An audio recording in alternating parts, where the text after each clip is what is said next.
So somewhere deep in the internet, you've come across my guide for the Dragon Hunter in Ragnarok. And it's likely you're looking for a good starter. You're either returning to the game or you're brand new, maybe transitioning from Grim Dawn just for a little bit of fun. Good news, this is an excellent starter character. But I know there's quite a few people who probably just want to see the mastery tree, and they don't care for all the talk and elaboration. Just show me the masteries, show me the stats. So we're going to get to that first. For everyone else, of course, I'm going to go through more of a talk. It's what I like to do. I like commentary.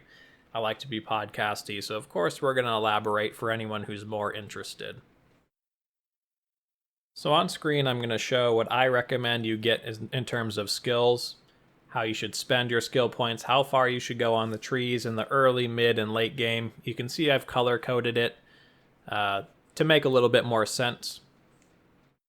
And this character, by the way, I recommend playing as an attack-based character, so if you're only listening for this short amount of time just to see these pictures, you're going to go attack-based, you're going to use throwing weapons, you can use bows if you want, you're just going to need more dexterity, as I've represented on the picture, and you're going to use intellect. That's about it.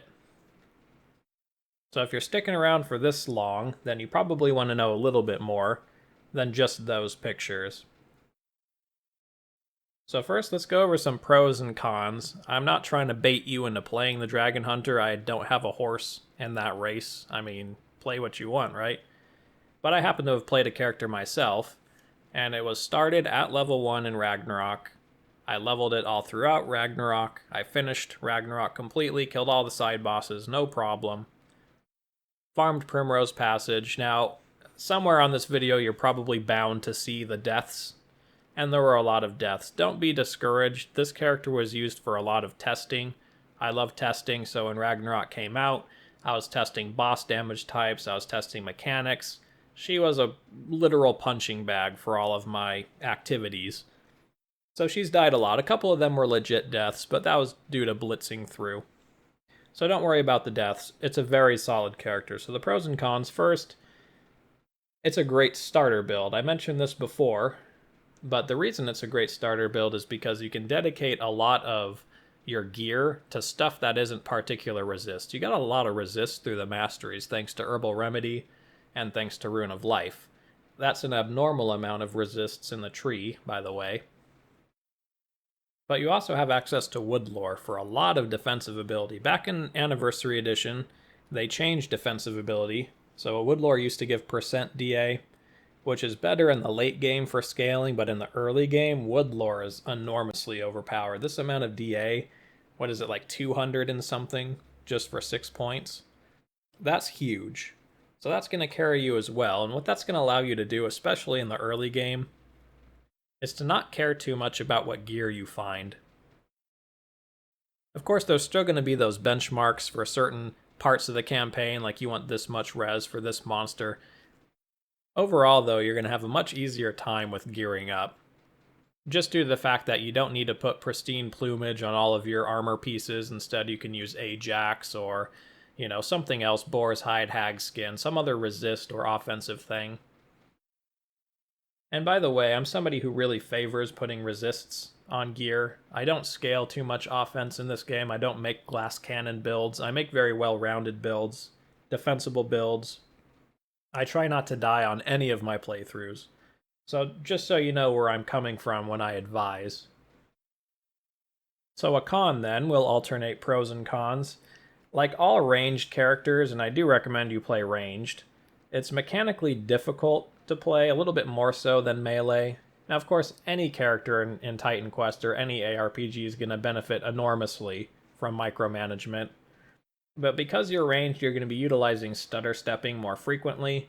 If you don't know what that mechanic is, it's at the end of my defense mechanics guide, also here on YouTube. But basically, it's the act of breaking away, attacking, and breaking away again. So a lot of mechanical stuff using your hands on the keyboard, it's a little bit more intense that way.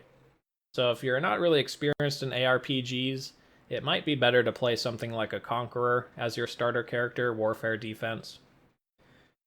Another pro is that it's got solid and consistent crowd control. So you have access to 2 forms of really nice crowd control in Monster Lure and Menhir Wall. Menhir Wall, of course, is new with Rune Master.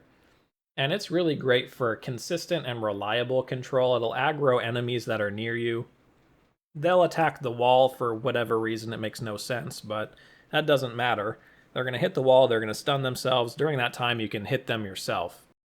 Now, it's much more reliable, as I said, but that doesn't mean Monster Lure is bad. Monster Lure is either extremely great or literally useless. And it just depends. Sometimes on your RNG, you can try to game the system a little bit. If your Monster Lure is the thing that pulls the enemy, it's very likely they'll attack the Monster Lure. Monster Lures have a lot of health. They explode when they die. Yeah, they require kind of a lot of investment to max out. But that's not a huge deal. This character doesn't need a lot of skill points. And that's another pro, so I guess we're doing 2 pros this time. But a lot of builds out there, like summoners especially, they require a ton of skill points to get going. This character is probably one of the least skill point heavy characters I've ever played. In fact, when I was level 65, this character ended on 73, I think. But by the time I was 65, I was just struggling to find things to put my points into. So another con then, it's not top tier damage. You're not going to be making any videos where you, I don't know, kill every single legendary boss in a few seconds. You know, that kind of video. By the way, those are usually glass cannon characters. That doesn't mean this character can't do a lot of damage. I told you before I cleared everything handily, including legendary. Definitely not the lowest damage character I've ever played. So you shouldn't struggle on damage, but just know if you're trying to build like a top tier farmer, that build is not going to be this build specifically. It could be some form of Dragon Hunter, probably not though. That said, and this is the final pro, and this is a pro that's very specific to Ragnarok with its introduction of attack-based elemental characters with full conversion, is you have the best chance at actually equipping Aether, which is a very nice charm that you can put on your rings and amulets. Now, normally I wouldn't even think to consider using this item because the amulet and charm slot is just so contended already with things like Dionysus Wineskin. It's just too good to not have, frankly. Or Demon's Blood, which is a staple and required a lot of times in the game. But this character, with its added resists and flexibility with gear, can come close. Now, I fully completed Legendary without ever using an Aether, but I was pretty close to being able to equip my first one, and with a little bit of gear looking in the database, if I wanted to farm, make an artifact, get some new boots, then I'd be able to equip 2 safely. So that's opportunity cost, right, in the form of not having Dionysus Wineskin, but I can equip it safely using a Dragon Hunter, whereas I don't think I'd be able to make that decision, at least not the way I play, with any other character. So that flexibility was really important. And the final con then is that this build really needs attack damage converted to health somewhere. That's not a huge deal. Especially if you're using throwing weapons, you'll find plenty green throwing weapons. It seems like they always roll that suffix that gives attack damage converted to health with vitality and percent life leech. You'll find plenty of them, trust me. But it might come into play if you find 2 unique or legendary throwing weapons and neither one of them has leech. You'll have to get it from somewhere else. And you'll see later, but the best in slot weapons for this build, in my opinion, are Blessing of the Moray and Touch of Nyx. Neither one of those has leech. But that's in the end-to-end game, so you're able to find attack damage converted to health from other pieces. I got it from a necklace. So how do you build the character then? Is this a spellcaster? Does it attack with weapons? Sometimes that depends on your preference. Some combinations of Masteries can do either or. I would say this combination is far more well-suited to being a weapons-based character, in that you're throwing with your weapon. That's the distinction. A spellcaster is somebody who, for the most part, just uses skills that don't involve the weapon. This character is definitely going to use attacks. So what is it then? Are we going to use bows, spears, or throwing weapons? Right off the bat, I'm going to exclude spears. Now, I know there's Dragon Hunter videos on YouTube where somebody demolishes the game with a spear. I'm suspect of those things unless you can see the builds. But I know from practical experience that using a spear in melee with intellect gear, and spoiler, we're using intellect gear for this build, is a little bit too glass cannony. There's not enough really in either the hunting tree or the Runemaster tree to make things especially safe in melee. There's no, flat physical resist or high armor or armor absorb or shield mechanics. The fear is really nice in Rune Master. Menhir Wall is great, but overall your melee sustain is not so good. So I'm going to throw spears away right away. So bows are throwing weapons. This is going to come down to your preference.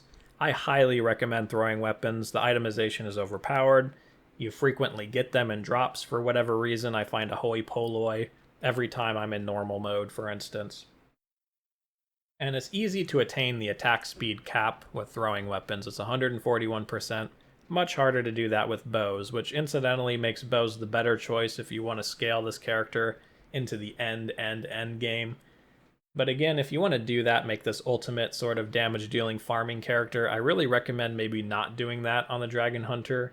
You'll get better mileage out of maybe Storm/Rune or something else being melee.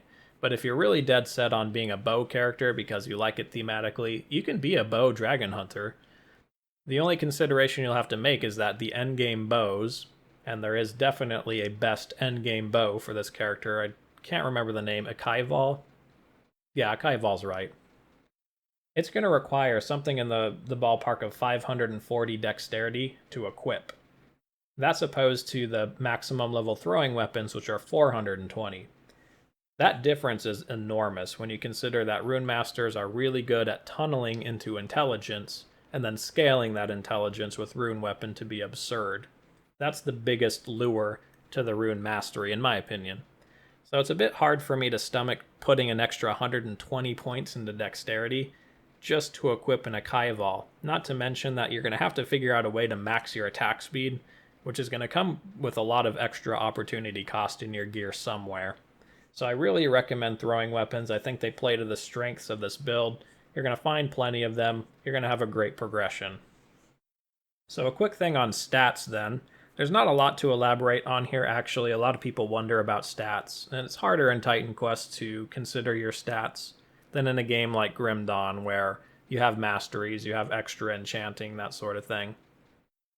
In general, for every character, I will always recommend that you get enough dexterity to equip Stonebinder's Cuffs for that difficulty.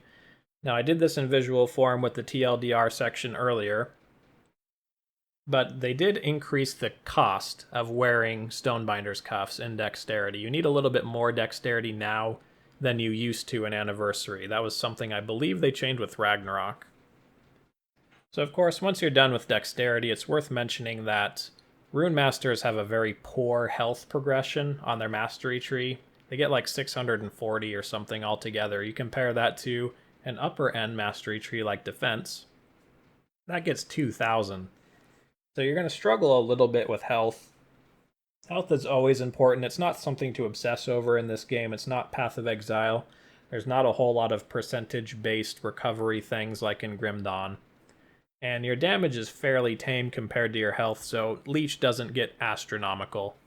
So it's not really worth it to tunnel too much into health, but you still need to overcome your particular weakness, and this character combination does have a particular weakness with health.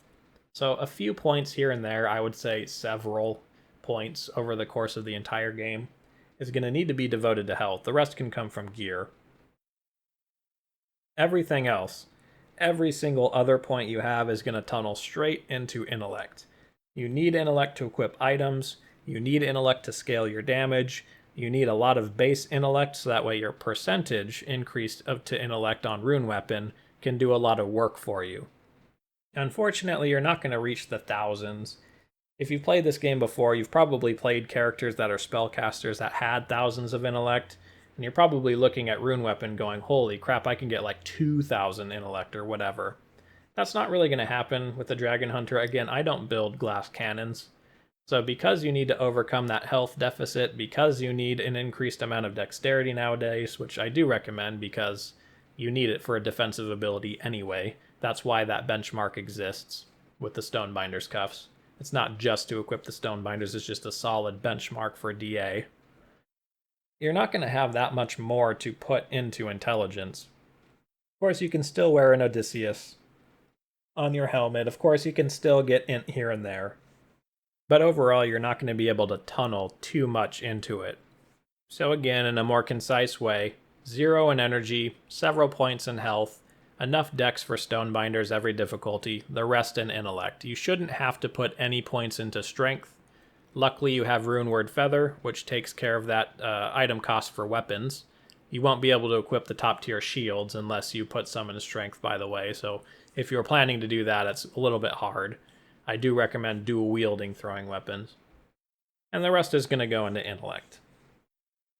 So then let's go over the masteries and see why I selected the things I did in the TLDR section. Well, when you're leveling up, you're just really looking for a solid leveling skill. Luckily, Rune Master has one of those in Magical Charge. Now, this is a retaliate ability. You can't retaliate against archers or mages. So if you're in a mixed group, if you're fighting a mix of melee and archers, target the archers, let the melee kill themselves. Regardless, it's a lot of flat damage added to your weapon, that 57 there. So this is an amazing leveling skill. I would say it's top tier. It's not quite Ring of Fire, but it's pretty close. You'll find you get a lot of efficiency out of Magical Charge. So this pretty much carries you in the early game. Just put 1, maybe 2 points max into Rune Weapon, just so you can sustain your Magical Charge. You're not scaling a lot of intellect yet. Otherwise, you're going to want Woodlore. The defensive ability, Flat DA, is extremely good in the early game. This is way overpowered for its 6-point cost. So is Herbal Remedy. You're going to be using health regen gear in the very early game, I hope. It's overpowered. Try it if you haven't. And this is going to take care of all of your poison res needs for the entirety of normal mode for just, again, 6 points. So that's extremely powerful. Between those 3 things, you're good up until, like, Act 3. Of course, you're going to want to put 1 point into Sacred Rage. This is an amazing 1-point wonder. Well, not amazing. I should taper that off a bit. You shouldn't find yourself at 40% health too often, I hope. But this will come into play a little bit later on when you get Frightening Power. I don't recommend you get Frightening Power just yet. I found myself relying more on Frightening Power towards the end of normal mode, into Epic, and then beyond, of course. So for now, just get 1 point in Sacred Rage. Leave it at that. The only thing you care for is the damage absorbed. 20%, that's pretty solid. After that, I would definitely consider going to Runeward Explode. This thing's very good since you're using ranged weapons, and hopefully you'll have reached the attack speed cap pretty quickly. You'll reach it definitely by mid to late normal mode. If you're dual wielding throwing weapons, it's around 141%. Of course, we can't dual wield just yet, but you'll have around that much attack speed by now, so this thing's going to proc pretty often. Every time you attack with your weapon, there's a 23% chance that this effect is going to happen. There's no cooldown, so it can happen back to back. And that's pretty cool because if you're attacking enemies that are approaching you, the stun, it's very short, but it'll make them stop in their tracks a little bit here and there as they're coming to you. And it is an AoE that has an arc of attack that's for the melee version, but of course it works for throwing weapons or bows as well, and that's where the radius kicks in. You're not going to have a lot to spend in the early game, so I wouldn't recommend maxing Runeward Burn. You've already dedicated a lot to offense between Magical Charge and Runeward Explode. We're going for that age-old combination of damage of just flat damage, attack speed, procs. That's going to carry the Dragon Hunter throughout the whole game. In the very, very late game, it's going to be stepped up by Rune Weapon with its ridiculous intelligence, sorry. But you're not really going to need any. In fact, you're not going to need any elemental damage scaling on your gear. 0, none whatsoever. You're carried just simply through flat damage, Rune Weapon, and your procs, which we'll have more later on. You could put 1 point into Energy Drain. It gives you a little bit of Energy Leech. That helps with sustain. It gives you attack damage converted to health, but not much. In the late game, the reduced offensive ability is really going to be helpful. But for now, just leave it at 1, just for some Energy Leech. So we're transitioning towards the middle of the game now. You're going to be looking to increase... it's kind of a toss-up. So on one hand, you really want to go for Volley, right? It's extremely powerful. So is Flush Out. But I find that if you have Runeward Explode and Magical Charge, your damage is going to be fine. You don't really have to worry about your damage too much. So you're looking for some extra tools to stay alive. Well, find cover. probably one of the best passive effects in the entire game, luckily is available to the hunting mastery. So you're going to want to get that as soon as possible. And you just need 1 point in Art of the Hunt. You can see I maximized. That's because I didn't really have anything to spend skill points on in the late game. But you're going to want to go for Find Cover. Just leave 1 point in Art of the Hunt to enable it. We're not going for any of this stuff. If you're doing bows in the very late game, you can get Call of the Hunt. But I never used it on this character. You don't need it. The attack speed cap for throwing weapons is very low. And the rest of these effects are lackluster. The upgrade is garbage. So I opted to not go for volley, and instead just stop here at Find Cover. So this is about, you're in the beginning of epic mode or so. You really don't need Study Prey, you're not scaling those damage types, so instead I used the points I saved from beelining volley, and instead enabled my dual wielding with Reckless Offense. By this point I was starting to fall behind on shields. My Runeward Feather was no longer able to carry me on the next best, greatest shields. And I really wanted to get a little bit more damage, so Reckless Offense is great. I would just leave 1 point in it in the early Epic era, just so you can enable dual wielding. You don't need this proc to happen all the time. By the way, in this game, unlike Grim Dawn, your chance to dual wield is not 50% right when you equip 2 weapons. It is equal to the chance to be used of this skill. So Reckless Offense, for instance, mine is 24%.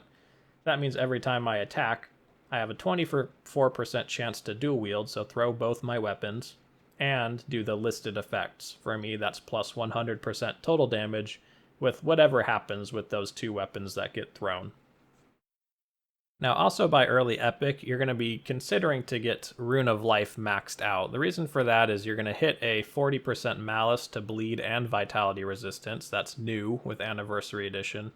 So maxing this out is going to help counter that a little bit. I find that Vitality Damage Resist is not too hard to come by. I mean, we all have Demon's Blood, right? You should have several of them once you reach Epic, some normal, some Epic.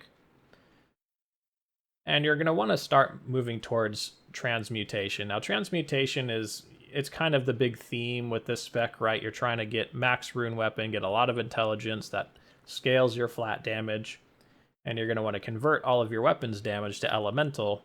That way, instead, you can scale intelligence rather than strength or dexterity or something like that. That's the idea behind this character. Intelligence, transmutation.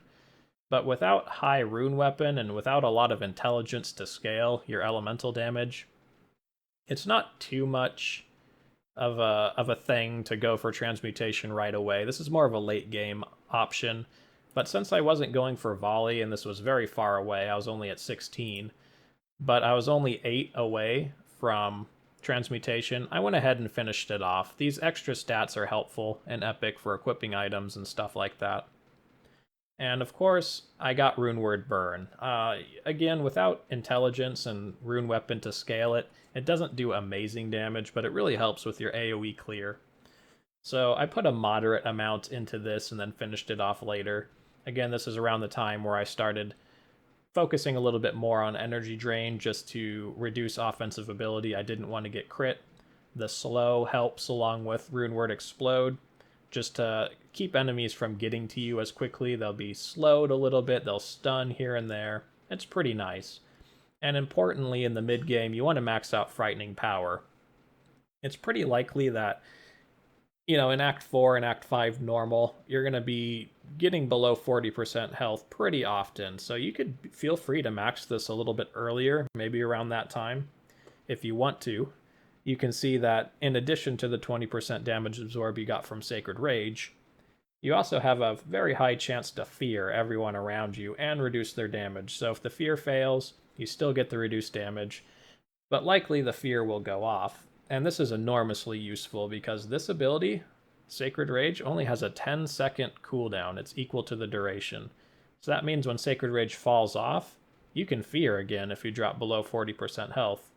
You can see there's no innate cooldown tied to Frightening Power. It's just tied to when Sacred Rage procs. So that's pretty amazing. You'll find that this thing is, I would say, heads and tails above most other life-saving effects. It's not always going to save your life, but it's going to come very close. And for Titan Quest, that's pretty rare. Incidentally, around this time, you might find that you need Runeward Feather, and that's just because you can't equip, because of the strength requirements, you can't equip whatever items you're going for. Throwing weapons trade some extra dexterity requirements that you would see in bow, and put it a little bit into strength. Luckily, because we have this Hunting Mastery giving us strength, and Rune Master also giving us strength, that's not a total waste, because we'll still need that little amount of strength to equip throwing weapons. And it's just enough, as it turns out, to make it so you don't have to put any points in strength whatsoever, so that's kind of nice. And on to the late game, I found that you can either use Monster Lure or Menhir Wall. I started with Monster Lure, and this is a very fun ability to use. It gets its very highs and its very lows, so it can completely counter a boss, or it could do nothing for you at all, like I said before. You can drop multiple of them at once, 3 summon limit, that's pretty good. And I've seen it before just completely destroy monsters like Manticore. For some reason, they're super transfixed on killing this little dude. And it tanked for a surprising amount of time. Now, I don't think this thing holds up very well in normal mode. Pets in general, this definitely qualifies as a pet. They get better in later difficulties, better scaling with Epic and Legendary. And I found that a maxed out Monster Lure was extremely tanky. I mean, extremely tanky. Like I said, they tanked Manticore for me while I just whittled him down. No problem. Alternatively, if you don't want to use Monster Lure, you want something a bit more consistent, I recommend Menhir's Wall. Now, this is a bit of an annoying ability to use. You're probably not going to have it on your right click, right? Because you have something else there. Like me, I have Study Prey, which we'll talk about in a bit. So that means when you go to cast it, if it's on your cast bar, you'll press the button.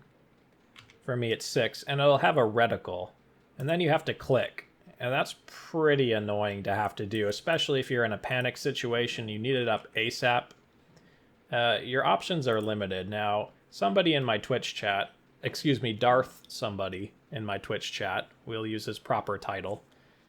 He recommended if you use a Logitech keyboard, you can write a macro if you download their gaming software for Logitech. It doesn't require any drivers. I tested it with my own keyboard.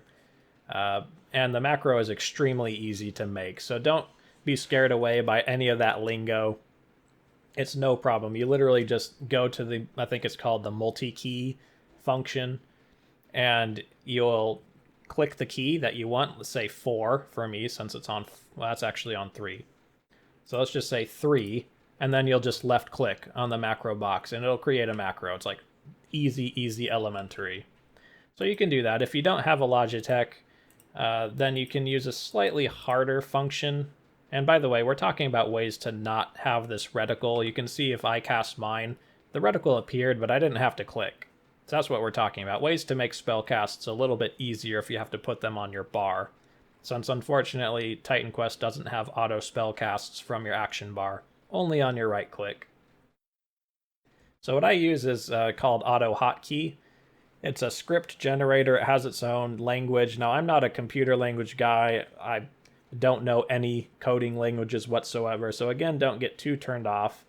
But what I am is very wary of bloatware. And this was a third-party program, so I was skeptical at first of even downloading it. But take it from me, as somebody who rigorously watches their processes and the processes tab, there's really no bloat. It's very lightweight. Each script you write can be loaded into its own executable, so you don't have to load the whole auto hotkey program, just the script. And the script is very lightweight.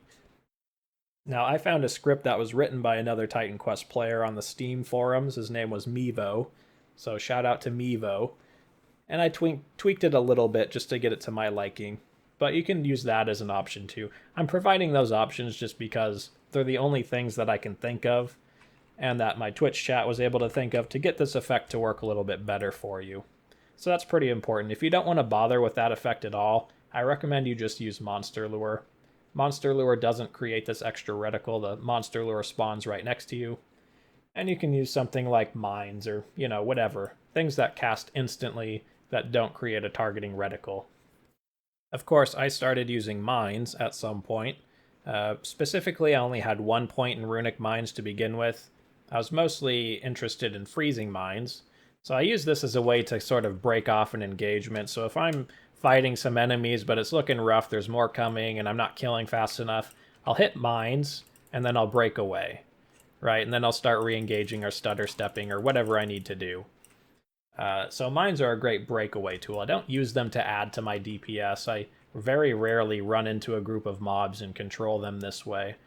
But you'll see it freezes them with this upgrade. There's a slow tied to it, and there's a chance to freeze for, a couple seconds. It's good enough to get a little bit of distance between you and the enemy, and then you can start attacking them again, and of course they'll stun, they'll be slowed again through energy drain, stunned with Runeward Explode, and you get to repeat that nice process of them coming towards you. I don't recommend Runeward Absorb at all. This is not a shield or staff build. And Aftershock, now, I guess we could talk about Study Prey. So technically you have 2 resist-reducing effects that stack on top of each other. If you've played Grim Dawn, you know the language here. This is X reduced resistance for 4 seconds. That will stack with minus X% Y resistance. Those 2 languages do stack with each other. And these are the 2 best versions, by the way. If you want to know the third, it's on Squall, and that one's not very good, that form of resist reduction. That's for another topic. For now, all you need to know is that these reduce their resistances absolutely. Like this reduces, it takes their current resist of your enemy, reduces it by 44 of those types. And this one is also absolute. So it says it's a flat number, but treat it like a percentage. That's how it works. So if I were to have rank 1 Aftershock and I used it, it would reduce all of my enemies' resistances from what they currently were. It would subtract 14%, and it could take them -2, I believe. So these 2 things stack with each other, but it's really hard to line up an Aftershock with a Flush Out. Like, really, really hard. So I decided, I toyed with it at first. I was using Seal Fate, but it just didn't work out for me. And part of the problem is you need cast speed in order to realistically cast Seal of Fate without whiffing it. Oftentimes I'm running around, trying not to get hit, I'm stutter stepping, and when I cast something, I need it to go off very quickly, like Mines does for whatever reason. But when I was trying to use Seal Fate to try to, a boss was in a perfect position for me to double resist him, or double resist reduce him, that's kind of a tongue twister, then I would really like to just immediately cast Seal of Fate, and then cast Flush Out, and they'll line up nicely, I start attacking. I found that I was almost never able to complete that combo. I was almost never able to take advantage of the stun on Seal Fate, mostly because, like I said, if I need a stun and I'm running away, I need Seal Fate to happen right when I'm, stopped here. I need it to go. And there's a cast time associated with every spell, and it was just too easy to whiff it. I almost never got it to work for me, and I practiced with it too. So you can toy with it, maybe it works for you. I would take all these points and put them into mines. I think they're much more consistent as a breakaway tactic, and you don't need the extra damage from combining the resist. Flush Out, it's good enough. So of course you're going to get Flush Out. You just need 1 point in Study Prey, no big deal. You're going to max out Volley. I wouldn't recommend going with the Marksman tree. You already have a left click, that's your rune weapon. And I don't recommend Gouge. You have room for this in your build if you want, but you're not scaling that damage type. You do have a decent amount of dex, but I'll leave that to you. This was definitely not something I wanted. Again, only recommend Call of the Hunt for bows. And eventually I did max Art of the Hunt, but only 1 point is necessary. And just to get that flat damage against Beastmen and Beasts, it probably would have been better just to get Gouge. But anyway, that's the build. You don't need Net either, by the way. It's too many spells to cast. So what about items then? Well, if we take a look at my character's items, and she grinded a bit after she finished Legendary. I didn't get all of her best in slot pieces. But typically what I look for, and all of my builds will have this, is swap rings. I find that yellow items are probably the best items in the game in terms of what you're consistently using. Obviously not in terms of their potential power. These lists are very different. But they're extremely consistent, they're easy to find, and you can always enchant them. That means you can tailor what you need on a whim. And I really recommend carrying swap gear. I don't have a whole lot at this point because I was pretty refined. But you can see if I need to swap to cold for whatever reason, and I don't anymore. then I had this cold swap ring in my inventory. Otherwise, I don't exactly rely too heavily on them. Well, it looks like I do still, actually, which is a shame. But anyway, you'll be wearing these for most of the game. I was never even able to unequip them in favor of something else. I just found these effects too consistently powerful, and just the ability to, on a whim, swap something else out with maybe a different relic or charm. Now, ideally, by the end game, you would have Aether. Aether is a very powerful charm that you can put on your rings and amulets, adds a ton of flat damage. Like I said before, you're looking for flat damage, procs, and attack speed. That's what's carrying your damage, along with things like scaling your int and reducing resistances. But I have 0 elemental damage scaling on my gear. It just doesn't exist. But unfortunately, if I'm going to equip Aether, then I need to not use Dionysus Wineskin. That's a tall order, because of course I'd have to make up the cold res on both of these. The health and phys res I can do without, as long as I'm getting the flat. With more flat comes more leech, which we'll talk about in a little bit. So it's not the end of the world to equip Aether, and I would say this character, like I said before, is probably in the best position to do it. You'll see if I've actually put my buffs up. I have very decent resists, considering that this is legendary. This is abnormally high. Of course, it's not optimized, but I'd need to do a little bit better than this, in my own opinion, before I equipped Aether, and I was very close. So I have one of my best in slot weapons, the Touch of Nyx. Note that I didn't upgrade this item. By upgrade, by the way, I mean it's the end of Act 5 new Legendary Reforged system. I didn't do that to this weapon. The reason I say it's your best in slot, or one of your best in slot, is because of the activated on attack effect. That fumble and impair and confuse at this point in the game at Legendary is just so important. Anything you can do to, distract enemies or make them less likely to hit you, my damage is fine. I'm okay with my damage, don't need more damage. So this impair effect, extremely useful. Also comes with some resists. Again, I'm trying to buy my way into Aether, so any resists I can get anywhere, even on my weapons, very, very useful. Incidentally, the other weapon I recommend, and I'll put it on screen as a best in slot, is, what's it called? Blessing of the Moray. Now this thing is a powerhouse for elemental damage, which is why you want it. Also, critically, has resists on it. If I were able to get Blessing of the Moray, I could unequip this weapon, which is my other weapon. By the way, this thing is pretty good. 68% slower attack for 3 seconds, combined with all this impair and fumble, is pretty decent. And right now it has a lot of my attack damage converted to health. This is a pretty standard looking item, one that you'll use throughout your entire game as a dragon hunter. But for me, it's not best in slot. So if I were to use a Blessing of the Moray here instead, I would get those extra resists, which includes elemental, which means I'd be able to replace one of these wineskins with an Aether. So there's Aether number 1. If we're going to go down to my artifact, you can see I'm using just some crappy thing I found. I actually got it for free from Phaedrus. Thanks, dude. I kept it for its resistances. I'm never one to have an endgame artifact. Never since I've played this game have I had a divine artifact. The most I've ever gotten was the blue tier. So I just rolled with this for the whole game, but conceivably I could find something better. Offers a few more resists, which might allow me to replace these boots that I have. Maybe if I got Toth's Glory, for instance, reduces requirements. I kind of whiffed this build a little bit.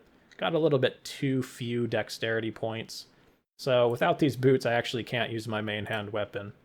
So if I got a better artifact, a little bit better boots, something with better resists, then I'd be able to equip an Aether on this second ring. And that's what I would consider to be the end game build for this character. Maybe a better hat too. This hat's actually very good. I need the Pierce Res, and this comes with a blanket of health. And it's enchantable, so the only thing better than this would be like a green version, maybe. It'd be hard to find an upgrade for this. I'm happy with this item. I would consider it endgame for this character. Conceivably, right? This could be upgraded, this could be upgraded, this could be upgraded, right? So my artifact boots and offhand, and if I did, I'd be able to get dual Aether. If I got dual Aether and the completion bonus was 38 elemental damage. So that would be 88 damage times 2 in flat elemental. That's enormous. Including the Blessing of the Moray, this would be just a monster of a character. There's a couple more upgrades I could do too. Of course, I have Stonebinder's Cuffs, but if you'll notice, these are the epic version. Why didn't he get legendary? Huh. I was just lazy. I didn't do it. I didn't farm it on legendary. Like I said earlier, I blitzed through the game. That's how I accomplished my amazing number of deaths. Most of that was due to testing. So I didn't really want to take the time to farm the legendary Stonebinders, and I already had a pretty decent version. I like the poison res, kind of need the poison res, as you can see. And this is another important point, is if you're going to use those two best in slot weapons, the Blessing of the Moray and the Touch of Nyx, you'll notice neither one of them has Leech. Leech is necessary, very necessary in this build.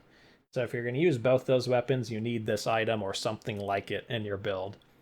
So it's Necklace of Harmonia, decent amount of resists, pretty good ones. Pierce Res is not too common, I find, so I like to have it.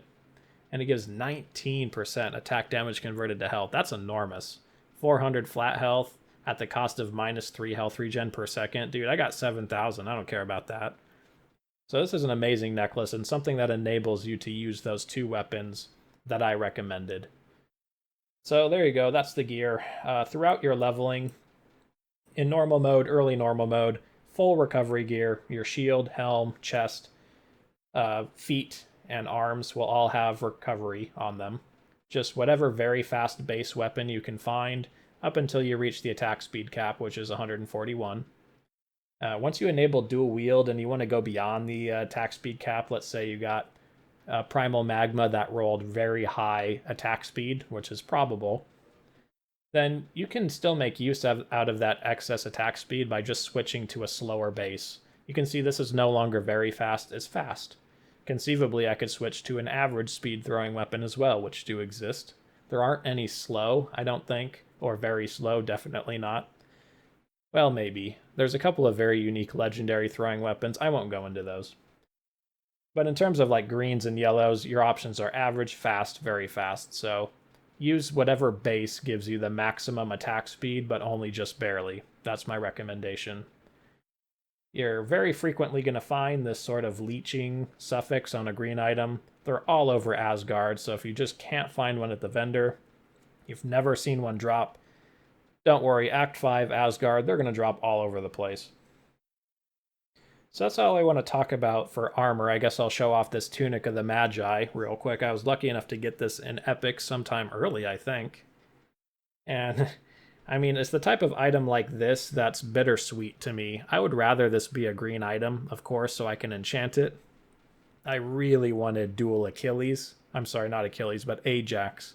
Just so I can get those nice secondary resistances, a little bit better health, you know. But I couldn't quite get it, and it's a blessing and a curse because, of course, I'm stuck with this item. That's the curse. But it's a blessing because it's just amazingly good. Tunic of the Magi. If you count up the resists, note that elemental counts 3 times because it's per element in full effect. So that's 120 plus 85 with the bleed pierce. So that's like 200. Plus another 80 with the poison vit, 280, not even going to count the life and energy leech. 280% resist tied to a single item in Titan Quest, that's a lot. That's something you'd find in like endgame shields, maybe not even. Also consider it has DA, total damage. Now I did roll the extra armor, and I rolled the extra, I think, int or energy. But altogether, this was just a ridiculous item. I recommend you use your reforges on the weapons once you find them. Just save them. Use them on Touch of Nyx and Blessing of Moray. Maybe this necklace as well. There's no need to use them when you find them. Just save them. And of course, for swap gear, I happen to find less damage from undead. Typically with your swap gear, you're looking for less damage effects of the glade. You know, keep your best of the glade gear. Keep your best ritual necklace for Act 4. Of course, have your mountains of swap gear as needed. Here's my glade gear. That's the best one I found. And that'll do it for gear, I think. So the final note then is, how do you play it? Well, I'll demonstrate that outside of town here. So if I buff up, slow the game down, we're just going to take a bunch of enemies with us. Once they get close, you can sort of just distract them with the wall. If you need to break away, you can use the mines. You can see stutter step is a very heavy part of this build, so you're going to have to get used to how to stutter step without losing it, you know. You're going to want to keep a rhythm. You don't want to lose too much damage. You'll develop that skill over time. But all those things drastically improve your survival. So again, you can engage. Sometimes you don't need to use any extra tools. Your leech will carry you. If you've been watching my health bar, it's been pretty good. So crabs do a lot of damage. Let's see if I can sustain. I can. You'll get a feeling for what you can sustain against and what you can't. Let's pretend that the next pack is something I can't sustain against. I would simply attack them until they got close, and then I would wall up. Maybe I would do this to get more leech and more damage. More damage equals more leech, with attack damage converted to health. So that's good. And you can see the stuns go off, the slows happen. So they have to get to me first before I even use my wall, right? If they can't get to me at all, you can see that stun. He got stunned twice, and then he got confused, moved backwards. He was slowed the whole time, got stunned again on the way to me. So all those procs are working for you very well. And of course, another pack. Your wall isn't always going to be up, so if you're keeping momentum and let's say you get in trouble a little bit, you have too much. Let me get out in the open. Too much is following you. This is a good example. You can drop mines and sort of buy yourself a little bit of time.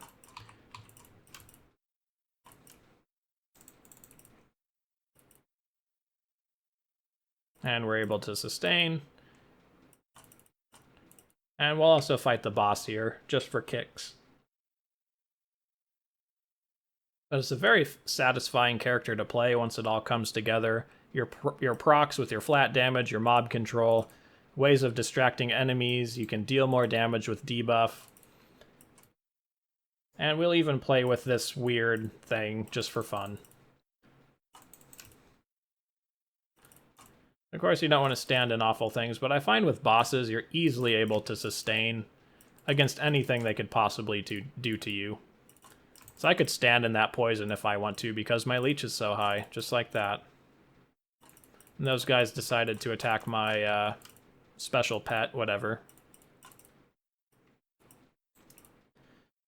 And you finish it off. My slow resist helps me a little bit if I get slowed by enemies. Normally you'd want to dodge that effect.